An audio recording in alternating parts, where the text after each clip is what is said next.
آیت الکرسی ایک لمبی آیت، جیسے آیت البر ایک لمبی آیت تھی، اور اس کو حضور نے فرمایا ہے سیدت و آیات القرآن، پورے قرآن مجید کی آیات کی سردار ہے یہ، اور یہ شرک فی صفات کے ضمن میں یہ شمشیر قاطع ہے، شمشیر برہان ہو۔ اللہ لا الہ الا ہو الحی القیوم، یہ وہی ہے، قل هو اللہ احد اللہ الصمد الحی، اللہ زندہ ہے لیکن اس کی زندگی کو اپنی زندگی پر قیاس نہ کرتا۔ تمہیں خوراک کی احتیاج ہے، اسے کوئی ضرورت نہیں۔ ما ارید منہم من رزق وما ارید ان یطعمون، مجھے کوئی احتیاج نہیں کہ مجھے کوئی رزق پہنچائے، رزق دیں، مجھے کھلائیں، مجھے کوئی ضرورت۔ پھر تمہاری حیات نیند، اونگ، تھکان، ان تمام کمزوریوں کے ساتھ ہے۔ وہ الحی ہے، اپنی ذات میں خود زندہ ہے، حیات اس کی ذاتی ہے، کسی اور نے عطا نہیں کی ہے۔ ہماری تو مستعار ہے، عمر دراز مانگ کے لائے تھے، 4 دن 2 آرزو میں کٹ گئے 2 انتظار میں۔ اور القیوم بقیہ پوری کائنات کے لیے وہی ہے، اس کو تھامے ہوئے، لا تاخذہ سنۃ ولا نوم، الحی، حیات کامل، کہ اس کو نہ نیند آتی ہے نہ اونگ آتی۔ لہ ما فی السماوات و ما فی الارض، آسمان اور زمین میں جو کچھ ہے اسی کی ملکیت ہے۔ تم کسٹوڈینز ہو، تم امین ہو، ای امانت چند روزہ نزد ماس، در حقیقت مالک شے ہر شے خداست، یہاں تک کہ یہ میرا جسم بھی میرے پاس امانت ہے۔ میں کون ہوں؟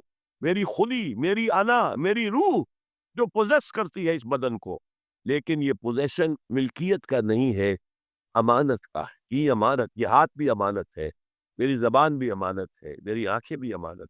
من ذا الذی یشفع عندہ الا باذنہ، یہ یہاں پر انداز بڑا پرجلال کون ہے وہ جو شفاعت کر سکے اس کے دربار میں مگر اس کے اذن سے۔ کسی کا ذاتی، کسی کا زور، کسی کا اختیار نہیں ہے کہ جس کی بنا پر وہ شفاعت کرے، ہاں اللہ کے اذن سے۔ اور دوسری جگہ پر آتا ہے جس کے لیے وہ چاہے گا اور جس کو اجازت دے گا، جیسے کہ آتا ہے اما یتساءلون میں، یوم یقوم الروح والملائکۃ صفا، اور ان میں سے کوئی بھی بات نہیں کر سکے گا، کلام نہیں کر سکے گا، لا یتکلمون الا من اذن لہ الرحمن، سوائے اس کے جسے رحمان اجازت دے، وقال صوابا، اور صحیح بات کرے گا، کوئی غلط بات نہیں کرے گا۔ یعلم ما بین ایدیہم وما خلفہم ولا یحیطون بشیء من علمہ الا بما شاء، وہ تو جانتا ہے جو کچھ بھی ان کے سامنے ہے اور ان کے پیچھے ہے، اور یہ کوئی احاطہ نہیں کر سکتا مخلوقات میں سے، اس کے علم میں سے کسی کا بھی، سوائے اس کے جو وہ خود چاہے۔ یہاں بڑے ہی لطیف انداز میں شفاعت باطلہ کے تصور کی نفی ہو گئی۔ دیکھیے، آپ کہیں جا کر کسی مجسٹریٹ سے سفارش کرتے ہیں تو کیا کہتے ہیں؟ اجی یہ فائل کے اوپر جو کچھ ہے آپ اس پر نہ جائیے، یہ گواہیاں وغیرہ جھوٹی ہو گئی ہیں، میں آپ کو بتاتا ہوں اصل بات کیا ہے۔ اللہ کے سامنے کوئی یہ کہہ سکے گا اے اللہ تیرے علم میں نہیں ہے، میرے علم میں ہے؟ یعلم ما بین ایدیہم وما خلفہم، وہ تو جانتا ہے جو کچھ ان کے سامنے اور جو کچھ ان کے پیچھے ہے۔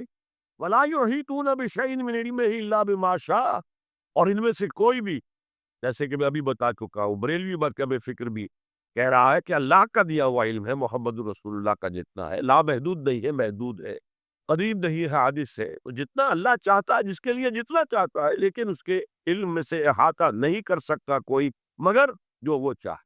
وسع کرسیہ السماوات والارض، اس کا اقتدار چھایا ہوا ہے، مستولی ہے، آسمانوں پر بھی اور زمین پر بھی۔ ولا یعودہ حفظہما، اور اسے عاجز نہیں کر سکتی ان دونوں کی حفاظت۔ قیوم وہی ہے، صمد وہی ہے، لیکن اس سے کوئی تکان طاری نہیں ہو، عاجز نہیں ہو۔ یہ اصل میں نفی ہے۔ جو تورات حافظے سے مرتب کی گئی تھی، 587 میں نبوکدنضر کا جو حملہ ہوا تھا، اس میں اصل تورات گم ہو گئی، اس وقت سے آج تک وہ اصل تورات ان کے پاس نہیں۔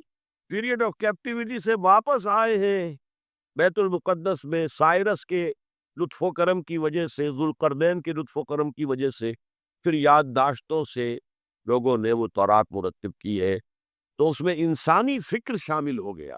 لہذا وہاں یہ لکھا ہے اللہ نے 6 دنوں میں آسمان اور زمین پیدا کیے اور 7ویں دن آرام کیا، یعنی کوئی تکان لائق ہو گئی۔ قرآن نے کہا، اللہ تعالیٰ نے فرمایا سورہ قاف میں، وَلَقَدْ خَلَقْنَا السَّمَاوَاتِ وَالْأَرْضَ وَمَا بَيْنَهُمَا فِي 6 أَيَّامٍ وَمَا مَسَّنَا مِن لُغُوبٍ، یقیناً ہم نے آسمان اور زمین اور جو کچھ ان دونوں کے مابین ہے انہیں 6 ہی دنوں میں پیدا کیا، وہ بات ٹھیک ہے، لیکن ہمیں کوئی تکان لائق نہیں ہوئی کہ ہمیں کسی آرام کی ضرورت. لا یعودہ حفظہما وہو العلی العظیم. العلی وہی ہے سب سے بلند و بالا. لتکون کلمۃ اللہ ہی العلیٰ، تاکہ اللہ کا کلمہ سب سے سربلند ہو جائے، اور وہی عظیم ہے عظمت والا. اللہ تعالیٰ مجھے اور آپ کو اس سے بچائے، اپنے سابقہ زندگی کے گناہوں پر توبہ کرنے کی اور اللہ سے استغفار طلب کرنے کی توفیق عطا فرمائے، اور اپنے دینی فرائض کی انجام دہی کے لیے کمر بستہ ہو جانے کا عزم مصمم کر لینے کی توفیق عطا فرمائے. زندگی میں دکھ اور سکھ ان کا چوری دامن کا ساتھ ہے. دکھ بھی ہے، سردی کے ساتھ گرمی بھی ہے، نرمی کے ساتھ سختی بھی. ان مع العسر یسرا ان مع العسر یسرا، یسر کے ساتھ عسر ہے، عسر کے ساتھ یسر. لیکن انسان نفسیاتی طور پر متاثر جو ہوتا ہے زیادہ، وہ تکلیف سے ہو، دکھ سے ہو. خوشی آتی ہے تو وہ ایسے گزر جاتی ہے، اس کا وقت کبھی پتہ نہیں چلتا، بڑی تیزی کے ساتھ وقت گزر جاتا. لیکن غم کا معاملہ ہو جائے تو ایک لہجہ جو ہے وہ بڑا کٹھن ہو جاتا ہے، بڑی مشکل سے گزر. تو انسان کے احساسات پر زیادہ جو اثر آتا ہے وہ دکھ کا. بعض فلسفے دنیا میں ایسے ہیں کہ جنہوں نے اس دکھ، خاص طور پر جو حساس انسان اس کو محسوس کرتا ہے، اس کے اعتبار سے یہ کہا ہے کہ دنیاوی زندگی نرا دکھ ہی دکھ ہے. آپ کو معلوم ہے کہ تعداد انسانوں کی بہت بڑی تعداد ہے جو بدھ مت کی پیروکار، اور بدھ مت کا کلمہ طیبہ یہ ہے، یعنی یہ ان کا اصل اصول ہے، جیسے ہمارے دین کا اصل اصول ہے لا الہ الا اللہ محمد رسول اللہ، کلمہ طیبہ. ان کا جو کلمہ طیبہ ہے وہ یہ سروم دکھم، سب دکھ ہی دکھ ہے، سب مصیبت ہی مصیبت ہے. انسانی زندگی جو ہے وہ تو صرف دکھوں سے اور تکلیفوں سے عبارت ہے. اسی کو غالب نے بھی کہا ہے، آپ نے یہ شعر غالب کا میں نے بہت سے دروس میں سنا ہوگا کہ قید حیات و بند غم اصل میں دونوں ایک ہے. یہ قید حیات ہے، ابھی آپ حدیث سن رہے تھے، دنیا سجن المومن، مومن کے لیے یہ دنیا کی زندگی جو ہے جیل خانہ ہے، یہ قید ہے، قید حیات. جیسے جیل میں آدمی اپنی مرضی سے نہیں جاتا، بھیجا جاتا ہے، اپنی مرضی سے نہیں نکلتا بلکہ نکالا جاتا ہے. اسی طرح لائی حیات آئے قضا لے چلی چلے، اپنی خوشی سے آئے نہ اپنی خوش چلے. تو دنیا کی زندگی جو ہے وہ واقعتاً ایک اعتبار سے قید خانہ ہے. قید حیات و بند غم اصل میں دونوں ایک ہیں. جب تک یہ زندگی رہے گی غم بھی لگا رہے گا، تکلیفیں لگی رہے گی، مصائب آتے رہے گی، انسان کو دکھوں کا سامنا رہے گا، واسطہ رہے گا. موت سے پہلے آدمی غم سے نجات پائے کیوں؟ ظاہر بات ہے جب تک زندگی ہے تو غم ہے، تو موت سے پہلے نجات نہیں مل سکتی. اگرچہ اس کے بعد کا اگلا مرحلہ جو ہے، جو حقیقت کو جاننے والے ہیں وہ تو جانتے ہیں کہ اس کے بعد تو غم کا اور بڑا کڑا مرحلہ آنے والا. اب تو گھبرا کے یہ کہتے ہیں کہ مر جائیں گے، مر کے بھی چین نہ پایا تو کدھر جائیں گے. اگر اللہ ہمیں معاف فرمائے، اپنی رحمت اور مغفرت سے ہمیں ڈھانپ لے، جیسے کہ حضور نے فرمایا اللہ یتغمدنی ربی برحمتہ، حضور نے فرمایا کہ کوئی انسان بھی محض اپنے اعمال کی بنیاد پر جنت میں نہیں داخل ہو سکے گا جب تک کہ رحمت خداوندی دستگیری نہ کرے. کسی صحابی نے بڑی ہمت کی، بڑے جرأت کا معاملہ کیا، پوچھ لیا کیا حضور آپ بھی، ظاہر بات ہے آپ بھی انسان ہیں، آپ بھی بشر ہیں، قرآن مجید میں کہلوایا گیا وَإِنَّمَا أَنَا بَشَرٌ مِثْلُكُمْ. تو اگر آپ کہتے ہیں کوئی انسان جنت میں داخل نہیں ہو سکے گا محض اپنے اعمال کی بنیاد پر جب تک کہ رحمت خداوندی دستگیری نہ کرے، تو کیا آپ بھی اس قاعدہ کلیہ میں شامل ہے؟ آپ نے فرمایا ہاں میں بھی. اللہ یتغمدنی ربی برحمتہ، جب تک کہ میرا رب مجھے اپنی رحمت سے ڈھانپ نہیں لے گا میں بھی جنت میں داخل نہیں. تو اس اعتبار سے اللہ تعالیٰ وہاں ہمیں بچا لے. لیکن جو وہاں نہیں بچایا گیا، اب ظاہر بات ہے کہ اس کے لیے جو مصیبت ہے وہ تو پھر دائمی ہے، ابدی ہے، دکھ ہی دکھ. میں اس کی طرف زیادہ جانا نہیں چاہتا. اس وقت اصل میں میرا موضوع جو ہے وہ اس دنیا میں دکھوں کا علاج. اب اس اعتبار سے غور کیجئے، دکھ دو قسم کے قرآن مجید پر جتنا میں نے غور کیا. دکھ ایک تو وہ ہے کہ جو ناگہانی طور پر آ جاتے ہیں، اس میں ہماری کسی غلطی کو دخل نہیں ہوتا. وہ کوئی آفت سماوی ہے، کوئی زلزلہ آ گیا ہے. ابھی آپ کو معلوم ہے بھوج جو قصبہ تھا گجرات اسٹیٹ کا، انڈیا کا پورا ختم ہو گیا، اس میں بہت سے مسلمان بھی. جب کوئی آفت سماوی آتی ہے تو وہ ظاہر بات ہے کہ پھر سب کے سب لوگ اس کی لپیٹ میں آ جاتے ہیں. زلزلہ آ گیا، یہ کوئی اور طوفان آ جائے، جیسا کہ کئی مرتبہ آپ نے اخبارات میں پڑھا ہوگا اس سال امریکہ میں بہت طوفان آئے ہیں، مشرقی ساحل پر بار بار طوفان آئے، وہاں بھی لوگ مرتے ہیں، وہاں بھی چھتیں اڑ جاتی ہے، وہاں بھی تباہی جو ہے آتی ہے. اس حوالے سے ایک تو ہے وہ ناگہانی آفات، آفت ارضی ہو یا آفت سماوی ہو، زلزلہ ہے یا آفت ارضی ہے.